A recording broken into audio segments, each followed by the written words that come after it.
देखिए, एनडीए गठबंधन काफी पुराना गठबंधन। कई बार हम लोग चुनाव साथ मिल करके लड़े हैं। और 2005 से बात करें या उससे पहले भी बात करें, तो जो प्रमुख साझेदार पार्टियां हैं उससे हमारी अंडरस्टैंडिंग काफ़ी पुरानी है। और कभी भी आपने देखा होगा कि लास्ट कई चुनाव में सीटों पे कभी कोई गड़बड़ी या फिर कोई इस तरह का विवाद नहीं उत्पन्न हुआ है। जैसे चुनाव आते हैं, हमारी अंडरस्टैंडिंग रहती है और सबको अपना क्लैरिटी है, और आसानी से सीटों का मामला सुलझा लिया जाता है, अनाउंस हो जाता है, चुनाव लड़ा जाता है। और जो पांचों पार्टियां अभी हैं, सब में एक प्रकार से अंडरस्टैंडिंग।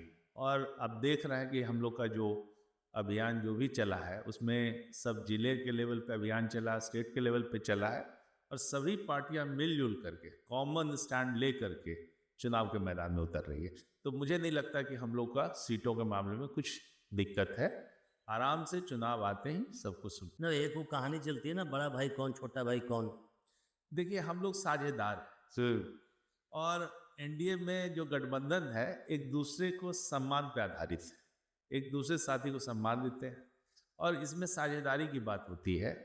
ये कभी नहीं कोई बड़ा है कोई छोटा है, कोई ऐसी बात नहीं है। अब देखिए, पिछले बार की ही बात करें, हम लोग को 43 सीट आया, बीजेपी को 74 सीट आया।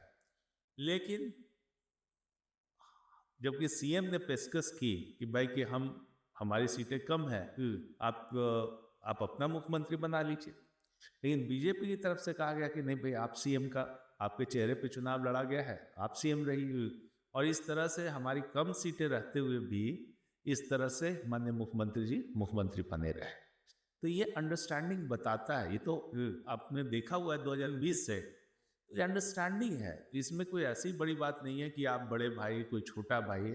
दोनों पार्टियां हैं, एक दूसरे का सम्मान करती है, और बिहार की राजनीति के परिप्रेक्ष्य में एक दूसरे, ये दोनों जरूरी है, ये भी समझती है।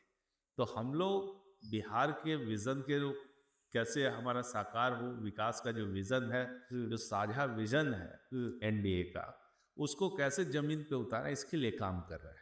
तो इस मामले में कोई एक दूसरे से असहमति नहीं।